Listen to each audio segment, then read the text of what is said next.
भगवान श्री कृष्ण की जय।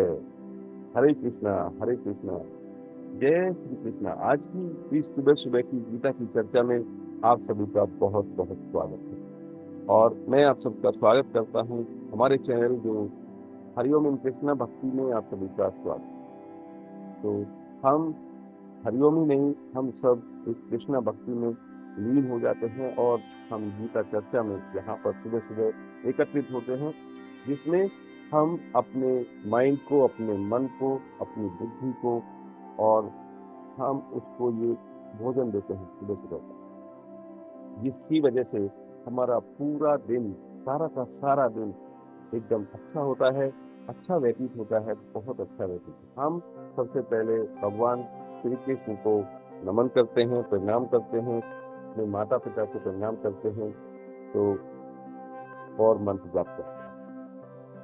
तो भगवान श्री कृष्ण को कोटि कोटि प्रणाम। हरे कृष्ण, हरे कृष्ण, हरे कृष्ण, हरे कृष्ण, कृष्ण कृष्ण, हरे हरे, हरे।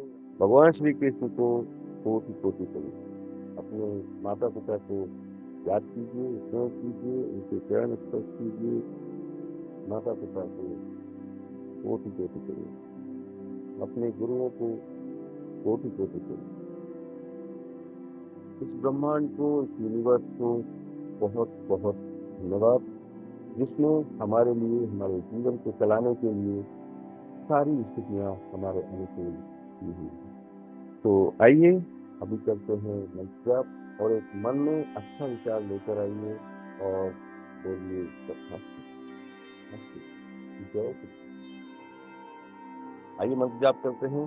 हरे कृष्णा, हरे कृष्णा, कृष्णा कृष्णा, हरे हरे, हरे राम, हरे राम, राम राम, हरे हरे, हरे कृष्णा, हरे कृष्णा, कृष्णा कृष्णा, हरे हरे, हरे राम, हरे राम, राम राम, हरे हरे। बोलो श्री कृष्ण भगवान की जय। मेरी आत्मा का आप सभी की आत्मा को सुनना हाथ जोड़ कर बहुत बहुत स्वागत है आप सभी का गीता की चर्चा में। और आइए शुरू करते हैं अध्याय 7 की जर्नी, जिसमें भगवत ज्ञान को श्री कृष्णा ने अर्जुन को दिया और उन्होंने कहा है, हे कुंती पुत्र, अब सुनो। अब तक तो मैं तुम्हें जो ज्ञान दे रहा था वो भी, उसका भी रिजल्ट वही है, लेकिन तुम अमूर्तता में, उस ज्ञान की अमूर्तता में फंसते हो। तो मैं अब आपको इस तरह मेरी भावना से पूर्ण होकर और मन को मुझमें आसक्त करके योगा अभ्यास करते हुए मुझे पूर्णतया संशय से दूर होकर मुझे जान, ऐसा ज्ञान मैं आपके सामने बताने जा रहा हूँ, जो है भगवत ज्ञान। अब मैं तुमसे पूर्ण रूप से व्यवहारिक और दिव्य ज्ञान की चर्चा करूंगा, जिसे जान लेने के बाद तुम्हें जानने के लिए और कुछ विशेष नहीं, तुम सब कुछ के बारे में जानते हो, जान जाओगे। कई हजार मनुष्यों में कोई एक सिद्धि के लिए प्रयास पूर्ण है। कई हजार की तादाद में जो जीव है, जो मनुष्य है, उनमें से कोई एक के मन में आती है कि मैं भगवान की पूजा करूं, मैं भगवान की अध्यात्म ज्ञान को जानूं। कोई एक कोशिश करता, कई हजार। और इस तरह सिद्धि प्राप्त करने वालों में से कोई एक बिरला ही मुझे वास्तव में जाने। सब इस इंद्रियों के वश में फंस जाते हैं, भौतिक कार्यों में लग जाते हैं, अपनी अपनी इच्छाओं को पूरे करने में लग जाते हैं और उसके लिए न जाने वो क्या करते। तो पृथ्वी, जल, अग्नि, वायु, आकाश, मन, बुद्धि तथा अहंकार, ये 8 प्रकार से विभक्त मेरी भिन्न भिन्न अपरा प्रकृतियां। आपको याद है शुरू में हमने चर्चा की थी अपरा और परा। तो ये सारी अपरा है और परा क्या है?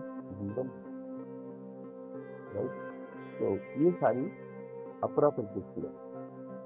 हे महाबाहु अर्जुन, इनके अतिरिक्त मेरी एक अन्य परा शक्ति है जो उन जीवों से युक्त है जो इस भौतिक अपरा प्रकृति के साधनों का विदोहन कर रहे हैं। हे महाबाहु अर्जुन, इन 8 प्रकृतियों के अतिरिक्त मेरी एक दूसरी पराशक्ति है जो उन चीजों से युक्त है जो इस भौतिक अपरा प्रकृति के साधनों का विदोहन करते हैं।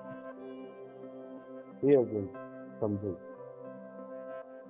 सारे प्राणियों को उद्यम इन दोनों शक्तियों में है।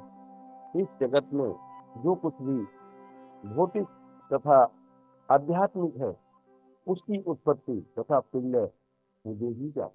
सारे प्राणियों को उद्यम, जो सारे प्राणियों का जीवन है, इन दोनों शक्तियों में। इस जगत में जो कुछ भी है भौतिक या आध्यात्मिक, उसका बीज भी नहीं है और उसका अंत भी नहीं। उसका उत्पत्ति भी नहीं है, उसका जो प्रलय होती है, विनाश होता है, उसे भी मुझे ही नहीं। हे धनंजय, मुझसे श्रेष्ठ कोई सत्य नहीं। जिस प्रकार मोती धागे में गूंथे रहते हैं, उसी प्रकार सब कुछ मुझ पर ही है, मुझ में ही दिखा हुआ है।